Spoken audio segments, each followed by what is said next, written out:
And we are joined by Rosalind Peterson of CaliforniaSkywatch.com. Thanks for joining us. Well, thank you for having me on your show this evening.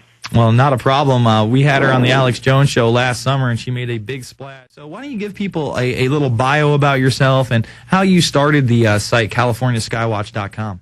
I used to work for the United States Department of Agriculture, California Division Farm Service Agency. And I worked for 3 county offices for a period of time and also became a certified agriculture crop loss adjuster. And I used to travel about 50,000 miles a year addressing crop losses in the state of California. And then I have also worked for the Mendocino County Probation Department, the Mendocino County Department of Agriculture. As in other words, I was looking at different types of pests, and I was an agricultural technologist and traveled around the county here in Mendocino, California, where I live, addressing pest issues and other issues about agricultural crops like trees and apple trees, things like that. So that's what I did for a long period of time. Mm-hmm. So in 2002, I became interested in the phenomenon of persistent jet contrails, and I didn't know anything about them particularly, except that I remembered that I used to get irritated because our skies would turn into kind of a white haze. And then things got worse in 2002, so I decided that this wasn't normal. So I put up the California Skywatch website shortly after I started investigating to put findings and different information up. And since that time, I've spent a good deal of time looking at government atmospheric programs that are ongoing, and my concerns about the toxic chemicals that they use in those programs, my concerns about geoengineering schemes to put particles in the air or chemicals in order to reduce global warming. So there was a whole series of articles that I wrote for newswithviews.com summarizing my interest in these issues and also putting documents up online so that people could see which programs these were and take a look at the actual documents for themselves.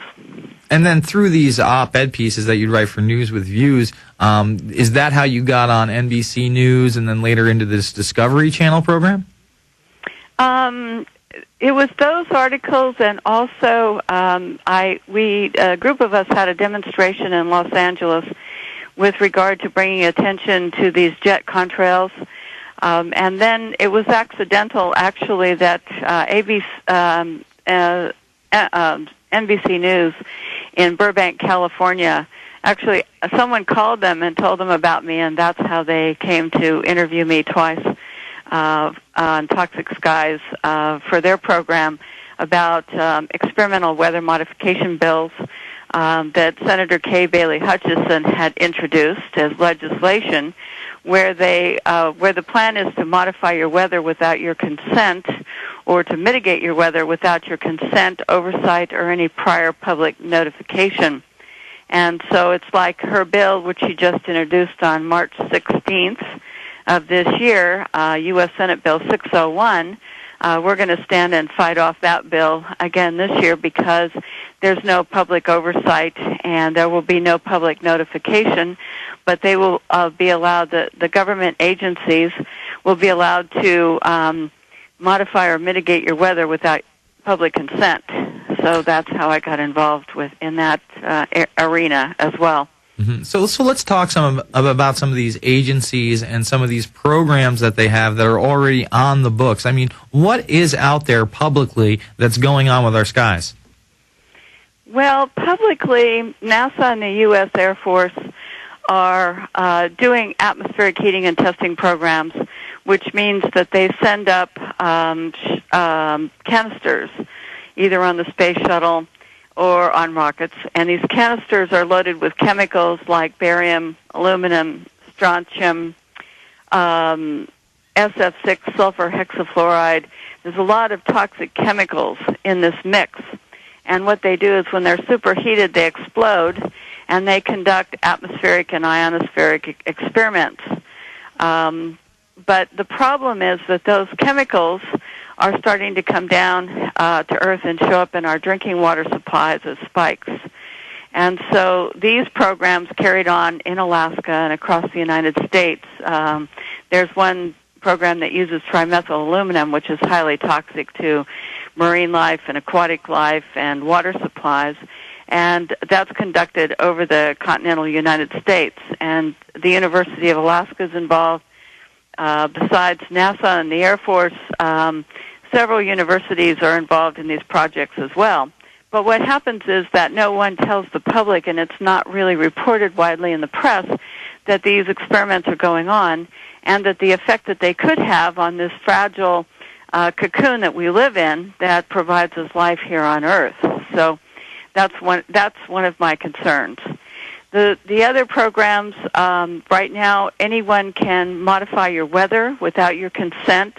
Any private individual, any corporation, any city, any state, any county, the military, NASA, a university, anyone. And they can modify your weather not only without your consent or notification, but they can modify your weather using any type of chemical, any method of dispersion that they want. There's a lot of weather modification companies that not only modify the weather in the United States, but around the world as well. So the weather we're seeing here in the United States is critically impacted by the number and scope of the programs within the United States. And the United States Department of Commerce lists about 60 of those ongoing programs that are growing each year in number and in scope and the number of square miles they can cover under one such program.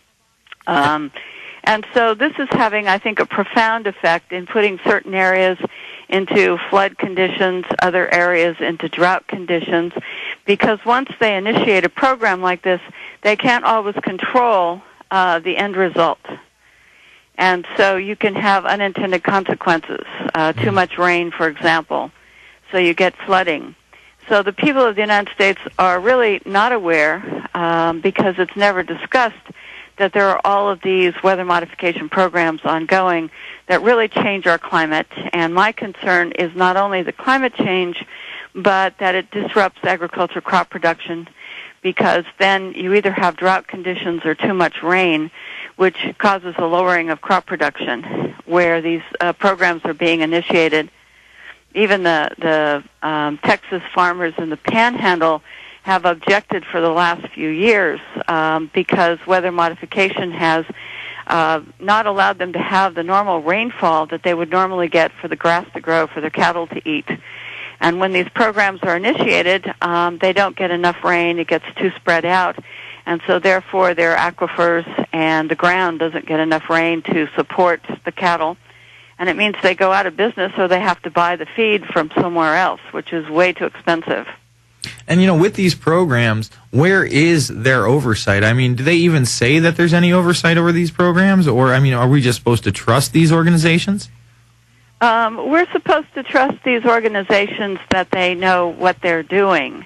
Mm-hmm. And for example, in California, there's over 30 weather modification programs ongoing right now, new ones being introduced each year. And a lot of times you're going to put more water or snow in one location, and you're going to put an agricultural area into complete drought. So it makes the farmers have to buy water if it's available, or it can make water shortages so we don't have enough water or snow in the snowpacks.